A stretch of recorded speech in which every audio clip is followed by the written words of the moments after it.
Hi everyone, and you're very welcome to this morning's webinar. So sorry about that there now. Just before we start off today, I'm going to do a quick sound test. So at the right of your screen you'll have a control panel, and if you can just type a yes if you can hear me into the questions box, that would be great. Okay, so there is a few yeses going through there, that's great. Okay, so if today's webinar is Contracts of Employment Made Easy, and this will be presented by Laura Murphy and Michelle Arkins, who are employment law experts here at Bright Contracts. Today's webinar is being recorded, and a link to the recording of the webinar will be sent to all attendees afterwards. We will also include a copy of the presentation slides for your future reference. If you have any questions, you can type them into the questions box on the control panel at the right of your screen. We will have a Q&A session at the end of the webinar, and we'll try to get through as many questions as possible. So I'll now pass you over to Laura to begin today's webinar. Thank you. Thank you all so much for joining us today. I've set out an agenda here that you can see. Firstly, I'm going to discuss some of the key points with regard to employment contracts. Then I'll pass you over to my colleague Michelle, who will show you a very simple solution to help you manage your contracts of employment in your workplace. And then, as always, we'll gladly take any questions that you have at the end. I suppose in terms of your employee-employer relationship, the contract of employment really is the most important thing that you'll ever deal with. It really is the foundation stone of the employer-employee relationship. So I cannot reiterate enough how important it is for employers to get their contracts right and to get them in place. Not only will it clarify certain conditions for the employee, but for the employer it will also offer you extra protection, and it will really be your go-to guide in the event of a dispute. Just before we kind of go into it, when we started talking to our Thesaurus customers a number of years ago now, I suppose, most of whom are small employers, probably similar to yourselves, I would imagine. So we soon learned from talking to those customers that there was a lot of confusion amongst Irish employers when it came to contracts of employment. And I've listed some of those queries, questions and misconceptions here for you to see. And some of them you may or may not be familiar with from your own thinking. And what I want to say on it is that whilst the importance of the contract cannot be stressed enough, they really shouldn't be something that employers fear or feel that aren't necessary for them.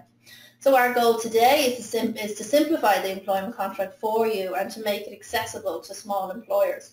And hopefully in the course of this webinar today we'll answer some of those misconceptions and dispel some of those misconceptions. So moving on, and just firstly to touch on to the legal side of it, it actually is a legal requirement that all employees receive a written statement for their terms and conditions of employment. And this includes your full-time employees, which is obviously always kind of the standard one and the obvious one, but it's also your part-time employees. They should also be getting contracts of employment. So whether it is that you have a student coming in on a Saturday for a few hours or coming in 6 to 9 before the shop closes, they really do need to have a contract in place as well. Also, your short-term workers or your fixed-term workers, perhaps people who are coming in for holiday cover to cover seasonal business, seasonal trends, whether it's a busy Christmas period, busy summer period, Easter holidays, whatever it is, those short-term, fixed-term workers, they're going to need a contract as well.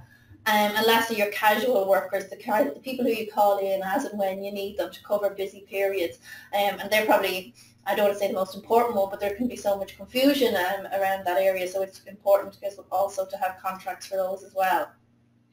So legislation states that the written statement must be given to the employee within 2 months of their start date. Now, I would always recommend that employers, that they give their contracts to their employee either before they actually start employment or on their first day. That really is best practice. And this helps to set the tone of the relationship. And it also, if there are any queries, it's good to get them cleared up and dealt with before the employee starts. And actually here where I say this 2 months, that's actually under review with the now government, and this might be changing, so it's just kind of one to watch as well. Also legislation states that the employee must be issued with a disciplinary procedure within 28 days of starting employment, and the disciplinary procedure will contain details of a dismissal procedure. So legislation does specify that this must be provided to the employee.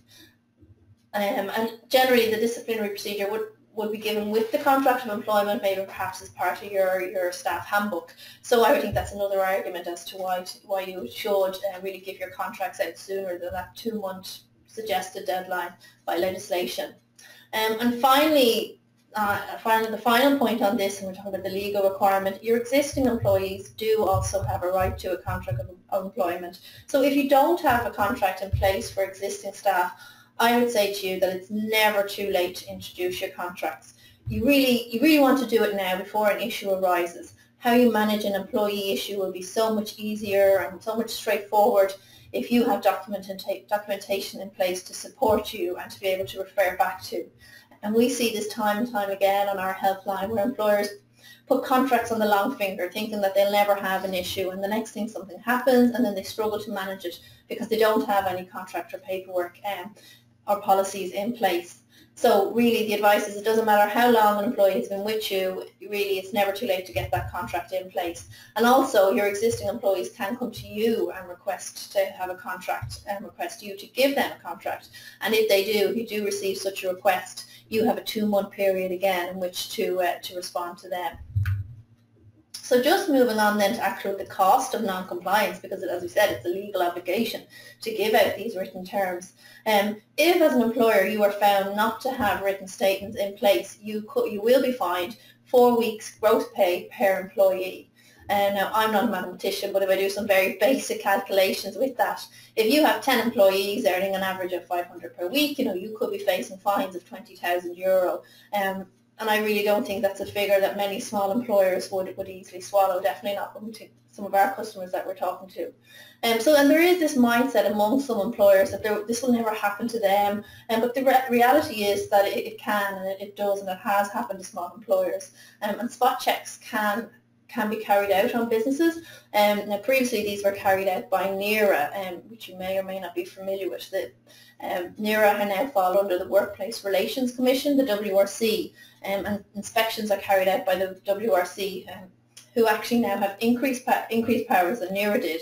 And one of those increased powers is the ability to issue on-the-spot fines as well, which is an added reason why you need to get your house in order on some of these issues. So just for example, for yourselves, in 2014, NERA carried out almost 6,000 workplace inspections, both planned and unplanned. And the majority of them, actually, I was just doing some reading there recently, majority of those inspections were done in retail, hospitality, food and drink area and hotels. So really that's I suppose, looking at the attendees today, that will cover a lot of you. So it's just to be in mind that the WRC they have the ability to call in unannounced and just check if your documentation is in order.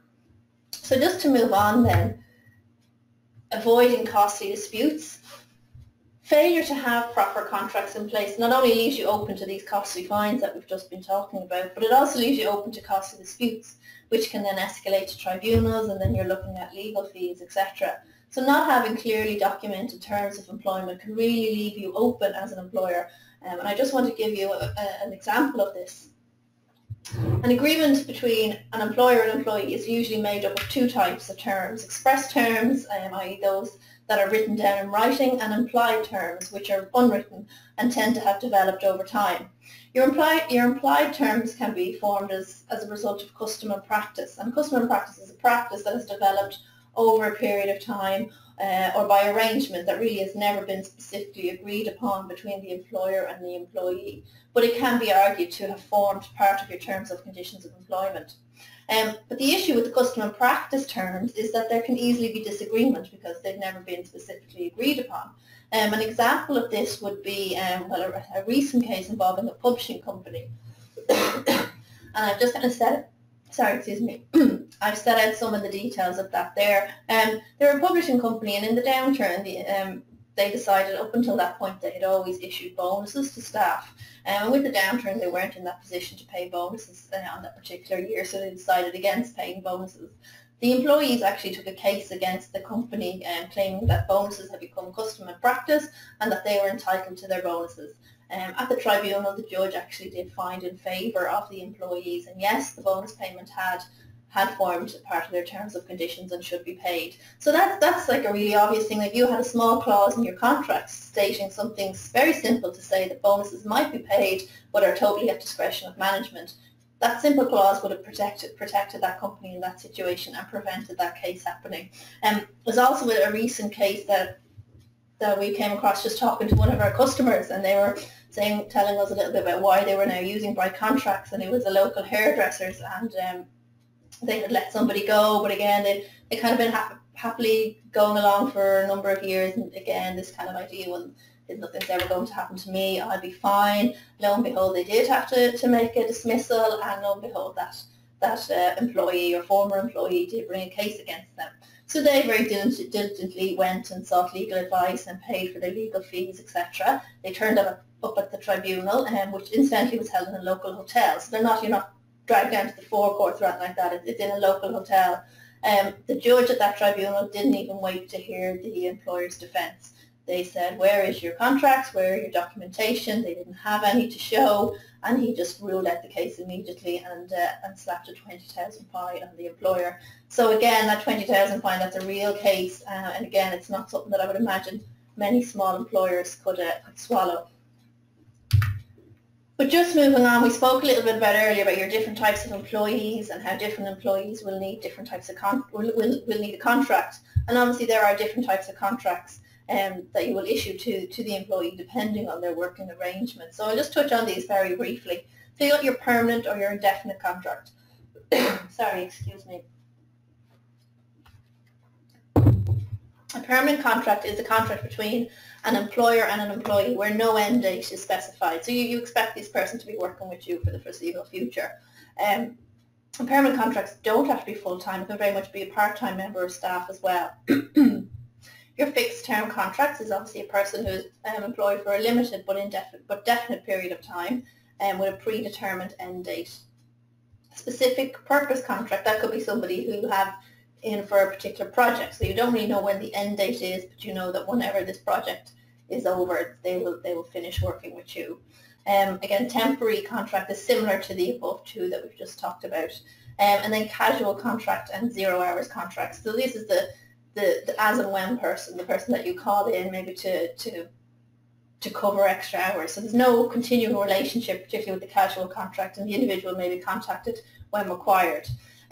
These are kind of two interesting contracts types at the moment, the casual and the zero, because the minister Jed Nash, he had, well, back late last year, I suppose, he ordered a kind of some research into the use of these 0 hours contracts, with the intention that there was going to be some changes brought in. So that went to consultation, and actually, so we're waiting changes. So the legality behind these casual contracts is kind of under review at the moment. I think it's interesting for a lot of small employers, because a lot of small employers that we talk to, they very much depend on these to give them that flexibility when somebody rings in sick, or again for busy periods, if there's a particular promotion going on in a bar or whatever it is. These casual contracts and 0 hour contracts can really help employers in that regard. So I think it's interesting, but obviously now with our upcoming election, that's all kind of up in the air, but it's very much a wait and see moment for this area at the moment. So again, just moving on into what should be contained in your contract of employment. I won't go into this in too much detail, because I know Michelle is going to kind of go through the contract with you in a minute, and she'll kind of show you in more detail. But legislation does state there is some specific information that needs to be in your contract. It's not a matter of just kind of putting a few bits in writing. There is some certain information that needs to be included in that. And I've set them out there: your name and address of your employer, your employee, place of work, job description, duration, if it's a fixed term, paid leave, sick leave, those kind of details, they must be in your contract. But just moving on, what I really want to talk to you about is the best practice clauses, and these are the additional clauses, and these are really what make your contract sound and sturdy and robust. So in addition to these statutory minimum requirements, these best practice clauses really are recommended, kind of for two reasons, because A, they provide greater clarity on the relationship between the employee and the employer, because some of these clauses will be specific to your company and what's happening in your organisation. And B, they'll protect you, the employer, if something arises, and it'll be a fallback, a point of reference for you as well. So just to give you a sample, I suppose, of what these best practice could be would be the probation clause, pay in lieu of notice clause if you wanted to, if somebody had handed in their notice and you want to terminate them kind of immediately rather than working their notice. Post-termination restrictions, this kind of clause can restrict an employee from working with competitors or signing up customers after they leave. Confidentiality arrangements or bonus one there, I have noticed that as well, and we've just kind of seen the case on that as well. So you can really pick and choose after the statutory minimum of what clauses can suit your organisation, and you can really kind of add in extra ones that would really protect you and clarify the relationship. And I would really, really recommend that you do consider some of them. So I mentioned then briefly earlier about the disciplinary procedure, and it could be part of the company handbook, and I just touched briefly on this company handbook, but I just wanted to expand on that a little bit, as really the company handbook and the employee handbook, or company handbook, staff handbook, employee handbook, they can be kind of interchanged, the names, I suppose, but they go hand in hand with the contract of employment. The handbook really should be issued in conjunction with the contract of employment, and it sets the tone of your organisation. It's it can set out your objectives, your company's ethos, but it also outlines the standards of conduct that you expect as an employer, and the standards that you expect from employees in the company. It will set out details regarding safety, your company regulations, and any kind of administrative procedures in the company, whether that be how you apply for holiday leave. It can inform your employees of terms and conditions of employment as well, and it's a useful reference guide for both your employers and your employees. And I find that all the time it's always kind of a go-to guide, especially for managers who are posed with a question. It's a good place to be able to refer back to. But the one thing I would point out as well with the company handbook is it really needs to be regularly reviewed and updated. It's a working document. It's not something that's kind of put in a drawer and left. It really should be a well-thumbed document, and it should be easily accessible to all. That's probably one question that we get a lot from people is, do I need to print off a company handbook and give it to all staff members? Because a company handbook can be quite lengthy and there can be a lot of pages in it. I know our standard one is, I think it's 37 pages.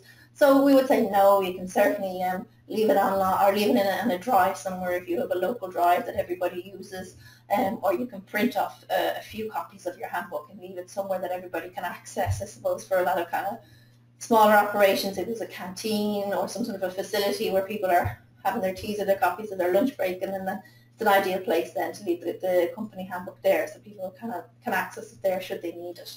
So I've touched very briefly on the company handbook there, but I'm going to pass you over now to my colleague Michelle, who's going to kind of talk you through bright contracts and how bright contracts can kind of offer that solution to you in terms of creating and managing your contracts of employment and your staff handbook.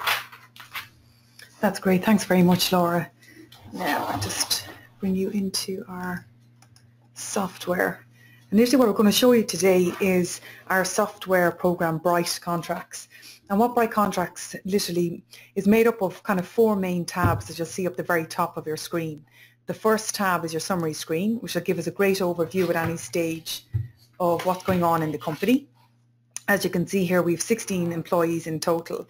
We have three of our employees here without a handbook. There's a couple of more that have that we know we need to get around to giving them a contract, or perhaps we've given the contract already and we need to ensure that it was signed and sent back into us and put on file. And then we have a couple of employees here that have an out-of-date handbook. Now, what I mean when we're actually looking at the software for the purpose of this is not to panic. If they have an out-of-date handbook, that could literally just mean that slight amendments was perhaps made to a policy. So, for example, just like a recently updated section that we did yesterday was on the email, internet and telecommunications use. And again, it was just a slight edit that we did, which again, to the normal run-of-the-mill or to the employees, it won't impact on them at all. But the fact that we can just send that out, and if you click on it, like we would have amended this section here, and all you would literally do is go up, you can go to print a section and then export it as a PDF to your employees. So it's just a handy little overview that way of how to kind of work around it. So all of this is contained within the summary screen, so it just gives you a bit of a donut chart as well of what's happening. Our second screen is our employer screen. Here we can at any stage go in and put in our company logo. So if you have that on your desktop, you just pop it in here. We have our registered employer name, and then obviously our trade name, and then the address. And obviously the address is very important in a contract of employment, especially in a situation where the main address of the employer, they could have different, let's say, shops or something around the country, but just that you need the main registered address. So we have that there. And then we move off into our handbook. And I'll just quickly go through the handbook for the minute, just to give you a bit of a brief overview. I won't spend too long because it's quite lengthy. It's about nearly 40 pages. But literally just to let you know that this sits inside the software. So if you do nothing to amend or change or edit anything in it, we have made sure that all of our policies comply with the Labour Court recommendations, and it just follows all the different codes of practices.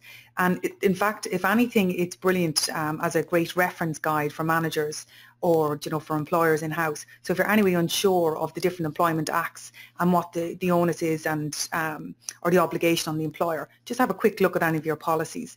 So for argument's sake, what Laura spoke about earlier on, one of your main policies we know was a disciplinary and grievance procedure, which she stated had to be given within 28 days of your employee starting. This would cover the main disciplinary. So we have a look at the purpose, scope, the types of policies, what we could construe as misconduct or gross misconduct, the types of procedures, like the informal counselling side of it. So we'll deal with it in-house, you know, and hopefully it won't escalate any further and we can kind of put it to bed. If not, we go down the formal route and we'll talk you through literally the investigation process, and if that has to run in tandem with the disciplinary, we'll advise you all on that, and the types of disciplinary process and the stages as well that you're meant to follow. So as I say, it sits all within the software, and then we move down into our grievance.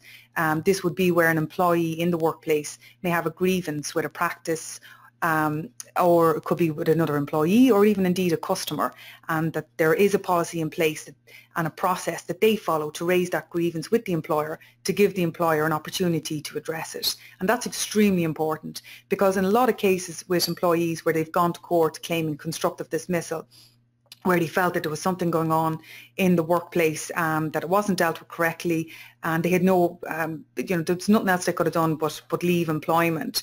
The first question that's normally asked, and will be asked by an adjudicator, was, well, was there an in-house grievance procedure? Was there somebody you could have spoken to and given an opportunity to see could they address and fix it and sort it out for you? Like if they come along and it's literally, well, no, we do have a procedure, but I didn't follow it. I left. That really weakens, if not throws out their case. So it's just a very good procedure to have in as well. It moves off into bullying harassment. So again, I won't go into too in-depth into it, but it goes through all the different sections of it as well, and the bullying, lack of respect, the types of procedures again, the informal, formal investigation and the outcome. We move off into health and safety policies. I'll just always remind people it's not a health and safety statement. Obviously, that's a separate document you need to ensure that applies to your own business, but it just again gives you an opportunity to put in key details for fire or accident reporting, first aid or personal protective equipment. We go down into our quality policy and we go into all the different areas and obviously make sure that nobody is discriminated on the 9 grounds, and again gives you a little bit of an overview of what to be mindful and to what to look out for as a manager or an employer in the workplace. We have a full whistleblowing policy, performance management, induction training policy and information and consultation. Now, even though we touch on all of these different areas within the handbook, we do have additional documentation that we keep in the software as well, so you can refer and use kind of different template letters, you know, like we have a full induction training checklist, certain things like that that you can use in tandem to what already exists here.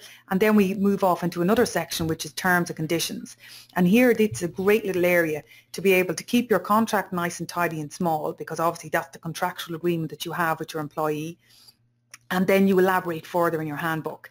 And the nice thing about this is obviously in the handbook section and every section that you do have, you're able to go in and edit. So if there's anything that maybe doesn't apply in your circumstance, there's no problem. Like for argument's sake, if you go, let's say alcohol and drugs, maybe that could apply to a lot. Maybe monitoring of the internet and email use. If there's, you know, nobody uses computers or anything like that, you can just go up and delete the section and just press yes, and it's saved then again up the top here in your optional sections.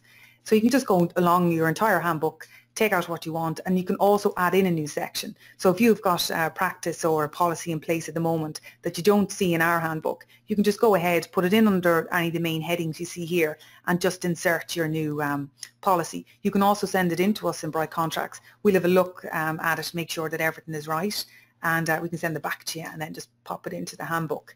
And then we go through all the different leaves and benefits. Again, great referral guide for employers or managers, that you can just make sure that you're looking after your employees and you're giving them what they're legally entitled to give. And a lot of the cases, it's just where an employee can come up and ask the question and you might not have the answer. It's just a simple thing of like, leave that with me, I'll come back to you on it. Go in, have a look, have a bit of a reference as to what's in the handbook here, and you can always be assured that any of the information that is contained within the company handbook from Bright Contracts is fully up to date. So that's a nice little thing as well. And then we have the little section for our pension policy and plans. As we all may know, that if we don't have a company pension scheme, and again, you're not obliged to have one, but if you don't, you must have a PRSA scheme, which is the personal retirement savings account. And you must have the documentation in the workplace that's easily accessible to your employees. And that if they wish to join, that's no problem. You make the deductions from their payroll. And that's simply, if you don't have one, you have the other. So we can have a little section there. So again, I know I kind of briefly went over just what's contained, but there's quite a bit inside it. And at all stages, as we said, because it's customizable, you can add sections, you can reorder, print just one section, you can delete sections, then you can mess around with cover page styles and fonts, headers and footers. And then we have your signature page. And this would be where you would hand out your handbook, and the great thing about software is we can just export it here as a PDF. We don't have to be printing 40 or 50 handbooks.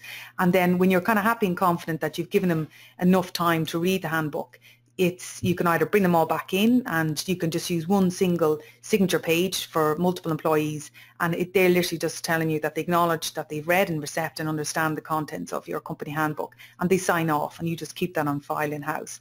Or you can do it separately, depending if you want to maybe carry something like this out in blocks of employees. And then we move off into the main area here that Laura was chatting to you about earlier on, and this is our contract of employment. So really what Laura had spoken to you about is that even though the law doesn't stipulate you give a contract per se, because as we all know, the contract exists the minute the job offer goes out and the acceptance comes in. So that's fine, I was offered a job, I've joined, I'm happy to be paid X amount and to do such and such role. There is this contract in law. But what you have to give and what you're obliged to give, as Laura stated, is the written statement. And the written statement is normally made up of around 16 main key areas that you must give in writing to your employee. And the other side of it as well, that Laura touched on as well, that even though you can give the 16 key areas, it's very important to bring in additional policies and clauses into the contract to ensure that you have further protection as an employer. So we'll just take a quick look at how easy one can be done up. So we'll have a look at, we've Michael Connolly here. He's no contract at the moment. So all I'm doing is clicking on Michael here on the left of the screen, going up and pressing new contract. And what I can do is, rather than start from scratch with Michael, I know for a fact that I'm hiring Michael, and Michael is actually going to have the exact same job role as Justin Foley, who joined me last September. So I'm going to click on, and I'm going to use this now as a default contract, and I can go in and still change all my areas. So in order to do up the contract, we can see it's just made up of a couple of tabs here with different headings at the very top of the screen.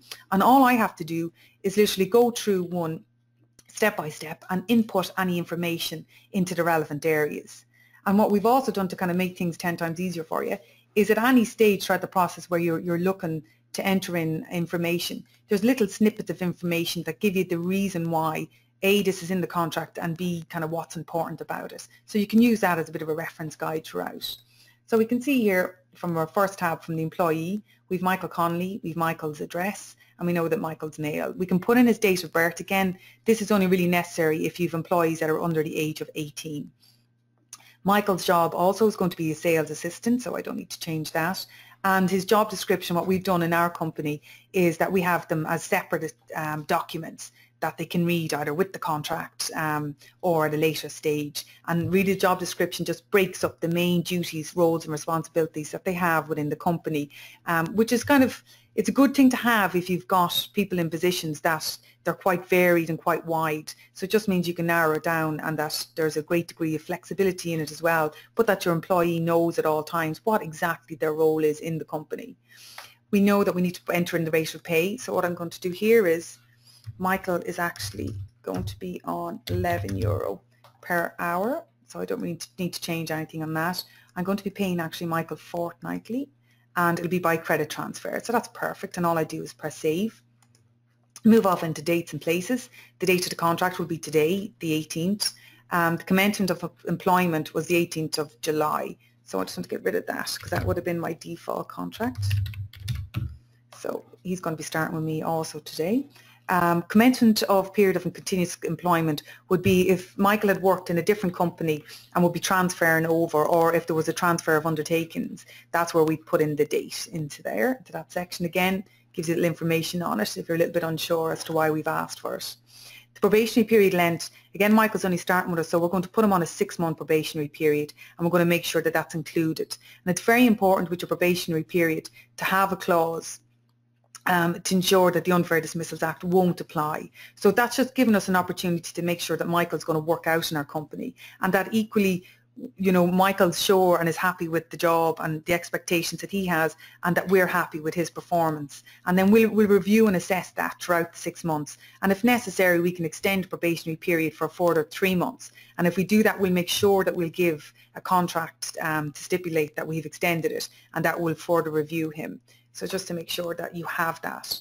The place of work, we just have the ward in County Dublin. There's no problem at all. And that's obviously where our office is based. However, we do have other offices, and that Michael will be required to work elsewhere. So for that reason that we've ticked the box here, that if we expect him to work elsewhere, and that can be, I know there's a couple of questions that come in even earlier on, what happens when you have your employees working in different areas, or that, you know, depending on maybe the construction industry, you know, it depends where you go, you have different jobs, different weeks, different months. That's no problem. We have a clause in there that'll literally state that they'd be required to work in different areas.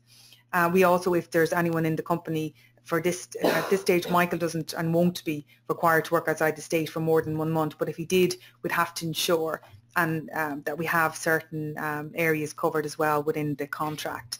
And again, if you tick that box, that'll just default straight in for you. So it's just a nice little handy guide. Now, save changes and move on again. The contract type and hours, Laura spoke about this earlier on. There seems to be always a lot of confusion. We get a lot of calls all the time between indefinite duration and where did that kind of kick in, and what's the difference between that and a fixed term. Don't get too bogged down with the types of the contract or kind of look into it kind of too much.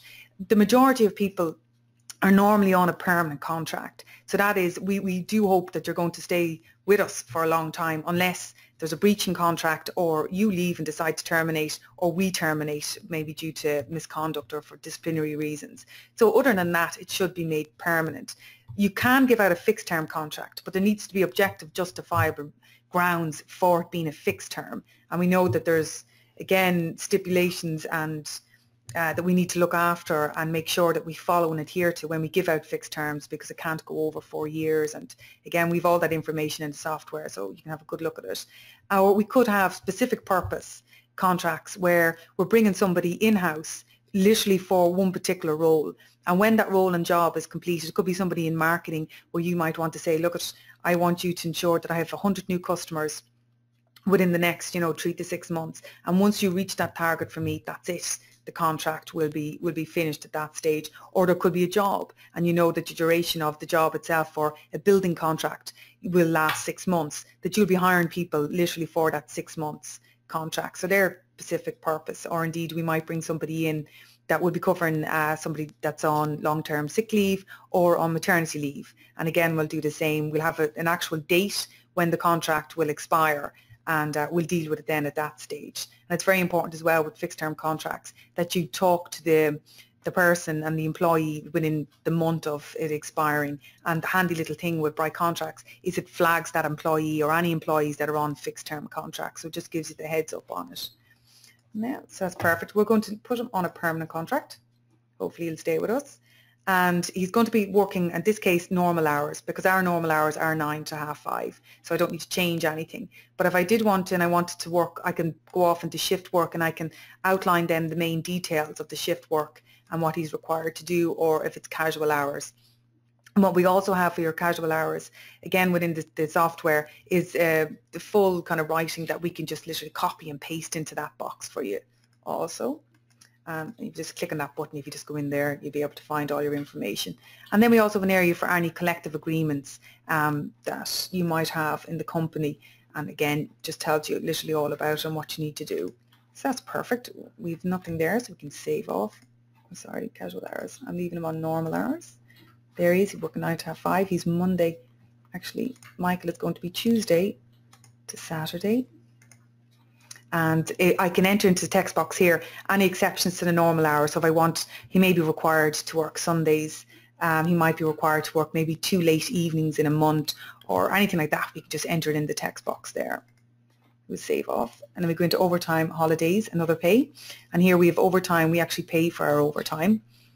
And any and all hours worked will be paid at time plus 1/3. Now again, it's up to yourself what you want to do, whether you want to give them time in lieu or whether you just pay them regular time. It's entirely up to yourself what you want to enter into the overtime. I know there's certain companies that don't pay overtime or you have to do so many hours, so it's entirely up to whatever rules and policies you have in-house.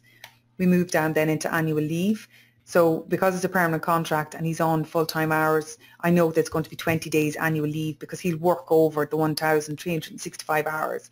But in the case of, let's say we've somebody that's part-time, you just default the annual leave days back to 0. And then that'll default into your contract and will just state clearly that he's entitled to obviously 8% of all hours worked in a leave year. So that's no problem. I'll leave Michael on his 20. I'll come out of there. And then we have pay in lieu. So if an employee must be paid, and this again is very important for an employer. So if somebody's planning on leaving or if we were terminating the contract, that rather they work out their notice, we can just pay them in lieu of notice. And it's important to have that clause in the contract. So we have it there and I'm going to tick that box. So that's perfect. And sick pay. In this situation, actually, we don't have a sick pay scheme. So if Michael's out, there's nothing that the company is going to be doing. So I'll make sure I uncheck that box and save. And then move into our miscellaneous. Our rest breaks are unpaid. Michael will have a full hour. He'll have 60 minutes. And again, you can change all of this as well in the times or whether you want to pay or not pay. And the compensatory break details, if you want to enter that in, if it's a type of occupation that look at, there can be some times, some days that it's not feasible for the poor employee obviously to take the break. And we need to ensure that they have adequate rest periods, under the health and safety grounds as well. So if he doesn't, we can compensate him at a later date. Then we look at the notice that's required for termination of the employment by the employee. So this instance, we'd like Michael to give us 1 week's notice. And then we have the area here for statutory notice. So it gives us again a bit of an outline, depending on the length of service that your employees have at the company, what it is that you're entitled to give them if you're going to end the contract. Here we have the least number of sick days for which we would require a doctor's certificate from Michael. We'll leave it at 2 days. And then the required notice we'd like from Michael if he can't work on a particular day. So, again, I know when we speak to some customers, they kind of want 24 hours, 12 hours, but you have to be sort of reasonable. If somebody's going to be ill in the morning, there's no way to give you that sort of notice. So I think the norm is probably 2 to 3 hours you're hoping for. And then we will have a little area here for notice of absence requirements. So again, we can just even copy this little section here where we would like, if Michael's going to be out, we would like Michael to be able to contact our immediate manager by phone. You're required to contact your manager directly by phone. And that we could even enter in there that we will not and do not accept Facebook messages, text messages or LinkedIn messages, which seems to be happening from time to time in different companies. We have a retirement age here. We'll leave it at 66. It's better to have a retirement age than not. And then even if somebody reaches the age of 66, this contract will cease. But that doesn't mean you can't go ahead and give them another year or 2 years fixed term contract if you're happy to do so. And what I spoke on again in our handbook earlier on, our pension scheme or our PRSA provider.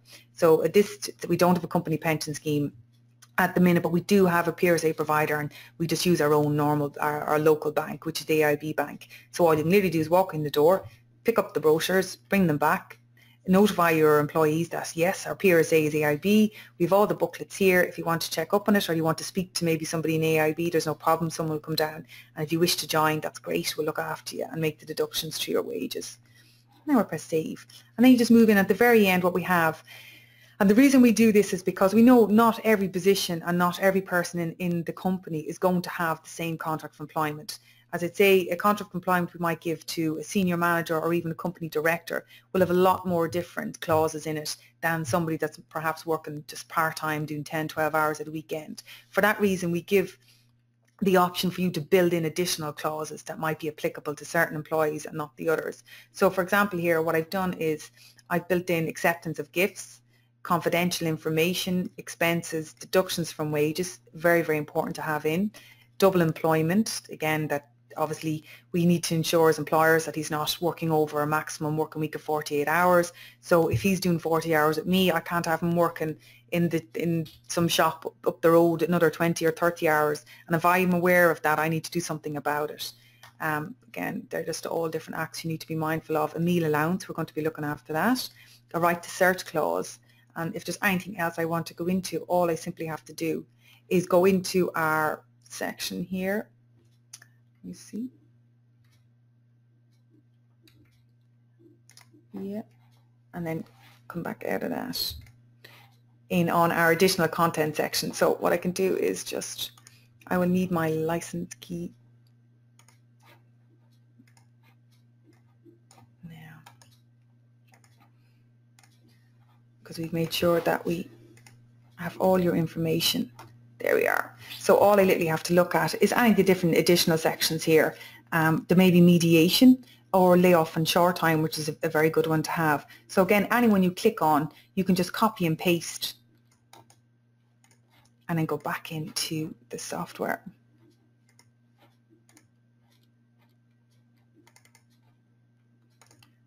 Lovely. Sorry there. Now, going off on me. That normally doesn't take that long. Sorry, that was my fault for closing out. Apologies on that one. So sorry, so if I go back in then to my contract, I'm able to just have a look at Michael. And I'm able to add in a new one into this. So it's really, really easy from that point of view. And then just kind of copy and pasting them out then. Perfect. And I can just write in whatever I want and I just save them in. And literally what it does is, at any instance, you can just go back up and preview. And you can do this throughout the entire time of your contract and you can have a good look at it. And when you see, when you preview in, there's a lot of information here in the contract that you wouldn't have kind of been reading as you go through the different stages in creating the contract. And that's because from a software point of view, we've locked and kept that away, I suppose, from anybody within the company to go in and edit anything that would, you know, render you sort of non-compliant, or that you'd be putting any type of clause into it that really wouldn't wash or stand up in court or in front of an arbitrator. So it just further protects you from that point of view. And what we also do in the introductory statement side of it, we make sure that we reference the company handbook and that the policies and procedures that are contained within the company handbook are also part and parcel of the terms and conditions of your employment. So it's just a very useful thing to have because one will talk about the other. And it just goes through all the main headings that we literally looked at in the contract: the start dates, probationary periods, positions, place of work, type of contract, employment out of state, hours of work, so on and so forth. So all the key areas that you're obliged to have in the written statement, and also more to ensure that there's protection there for you as an employer. And the great thing is that if there's not a clause at the moment inside by contracts, like we have a lot in ourselves, so if there's something that you wish to add and you wanted advice on it, for argument's sake, if you wanted to go down the road of restrictive covenants or, you know, really lengthy confidentiality agreements, you would get our advice beforehand just to make sure that it is something that would stand up for you and not render the contract void or illegal in some cases. Okay, so that's literally how quick it is.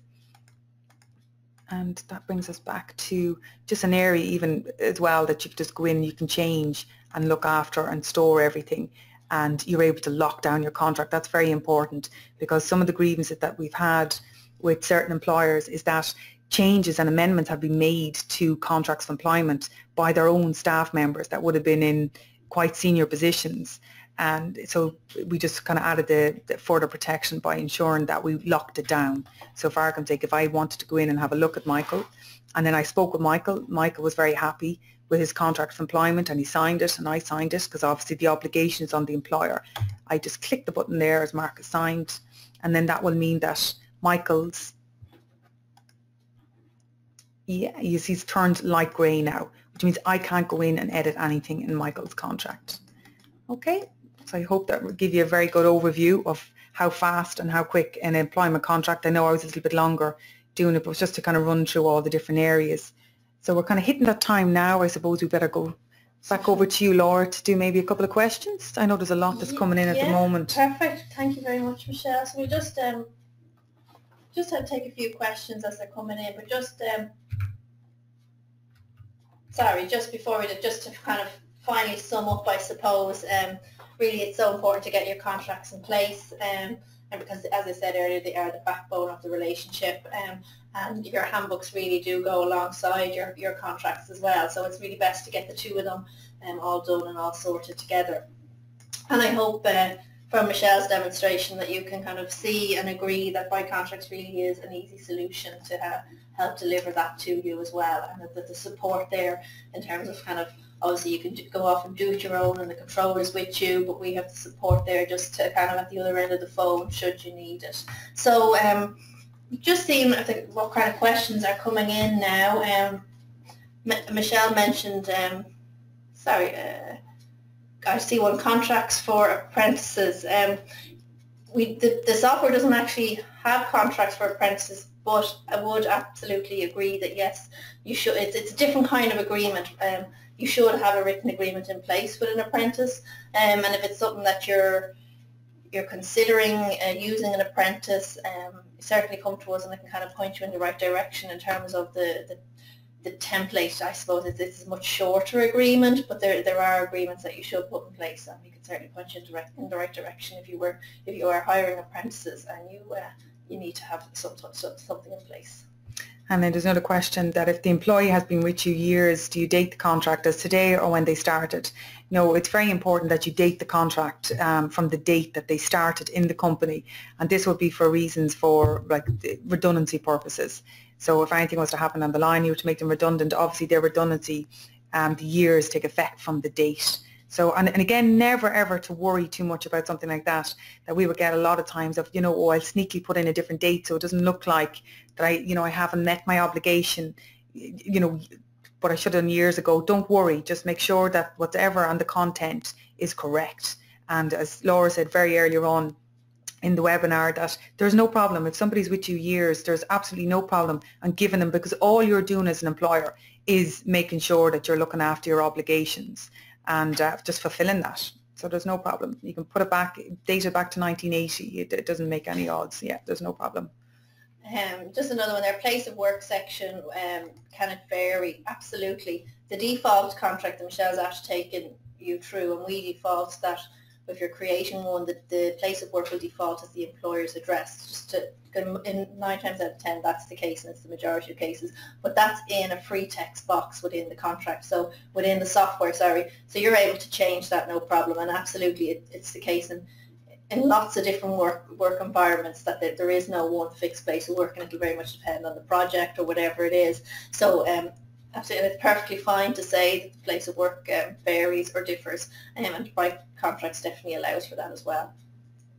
Yeah, very good. Just trying to read a few more of these. If you want to change a term or a condition that's in the contract, can I just go ahead and do this and tell the employee at a later stage? No.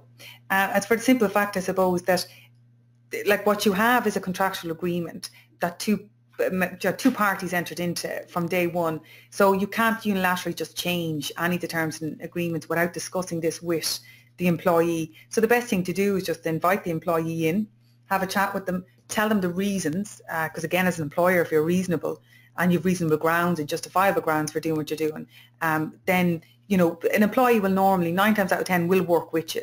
But if you're trying to just go in there and change something, definitely if it's anything as significant as reducing their wages or reducing, as Laura said earlier on, bonuses or anything that would have an immediate effect on them, then no, absolutely, you do need to sit down with them. When it comes to like the changes of rostering and hours of work and stuff like that, again, it's something you must sit down and speak to your employee about, and just make sure that you have their consent and rejig your contract. So for argument's sake, for we had even earlier on in the software, you can just go back into that individual's contract and redo that specific section and just hand it back out again. And at least you're happy that the documentation you have in place is fully up to speed, like with currently with your employees. Like, so that's very important. Yeah, and you kind of just maybe just a similar note, but not totally related. If you are kind of making changes to your handbook, and I know Michelle kind of referred there at the start of her speech where she had made change to her email policy. If you make changes to your handbook, do you need to reissue a whole new handbook to everybody? Particularly if you're not in an email work environment where people aren't using email and online every day.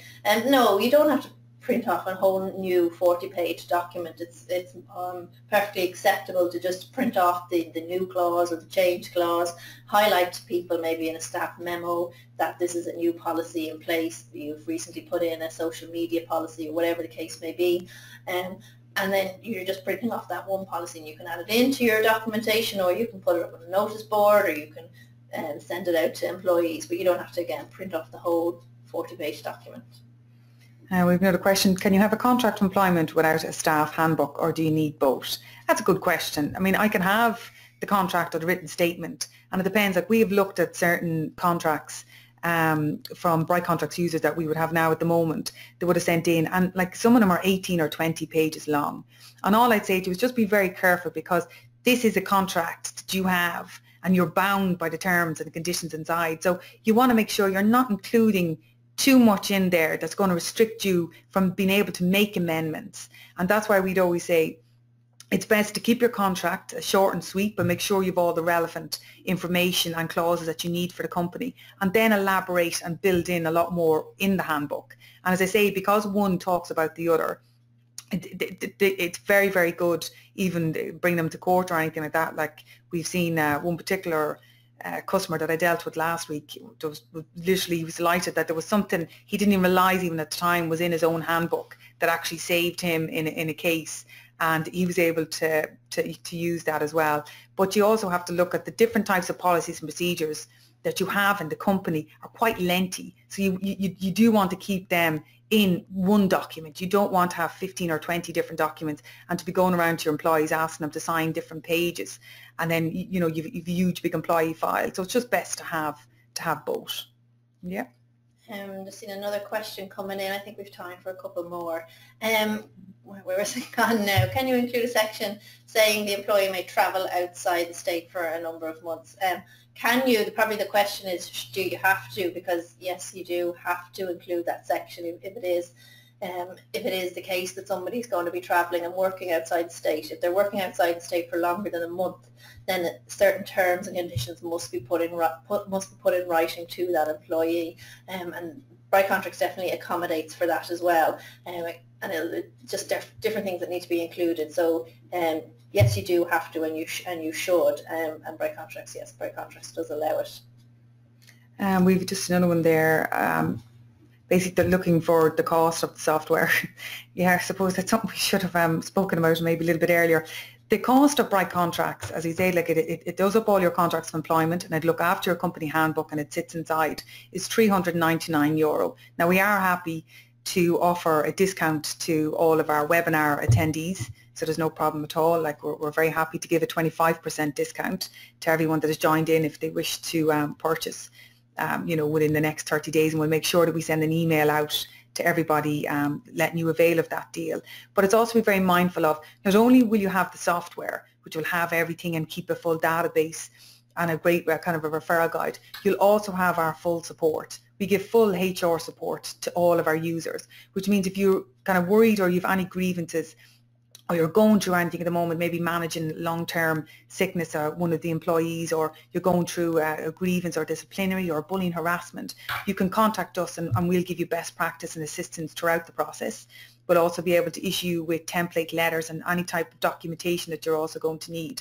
And then we're there on hand if something did ever escalate that we can refer you on then to one of our main sort of legal experts as well, that they can kind of come in and in-house and assist you fully. So you do get a lot, and then obviously your updates. So rather than with, I know there's might be different packages or providers you can go to. A lot of times might be twice a year that they'll update the information that you have. But the great thing, I suppose, about Bright Contracts, the fact that it is totally unique, like to Ireland, is that we give it in real time. So the minute the update happens, the content has changed, it goes straight into the software. You just click a button, out goes all your old information, in with your new, and you're ready to go. Okay? Sorry, Laura, I know I'm just nervous of time. Yeah, we're getting close to kind of cutting off time. But just to further to Michelle's answer there, when you saw Michelle going into our support material online, that's just a whole kind of huge resource there of template documents, letters, guidance notes, and actually one of the key guidance notes that I think is in that section, and that it would get a lot of queries from employees, but it's support on actually rolling out your contracts of employment and your handbook, because that's where, you know, obviously the software, you know, is great and it will create your contract, but we do get a lot of queries from employers then, well, fantastic, I've got my contract, but how actually now do I go about rolling out that to employees, because I fear I'm going to get a little bit of resistance, particularly because so-and-so has been here for such a long time, or whatever the queries or fears that employers have. So we've got a huge kind of a resource there in terms of a video support and a kind of a step-by-step guide in terms of actually how to roll out that contract and handbook as well, because that can be a tricky part as well. And absolutely, and on that note, just what Laura said, we also provide full assistance in setting everything up.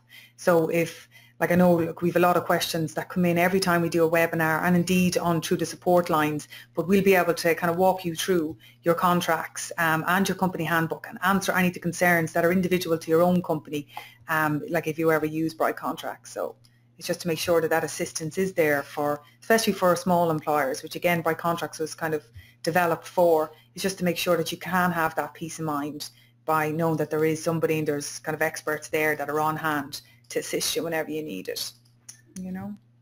Perfect. Well, I think that's kind of all we have time for right now. There's a few questions that we probably didn't get to, but we will definitely be in contact with everybody, and any questions that we didn't answer, we'll come back to you on.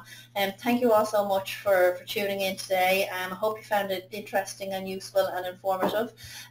When you log out today, I think you'll be presented with a short questionnaire. I'd be really grateful, and we'd be really appreciative if you could complete that. It just gives us some feedback and helps us kind of develop further webinars as well, obviously all for your benefit as well. So again, thank you very much for tuning in. Hope you found it useful, and we'll hope to talk to you all soon. Brilliant. Thank you. Take care.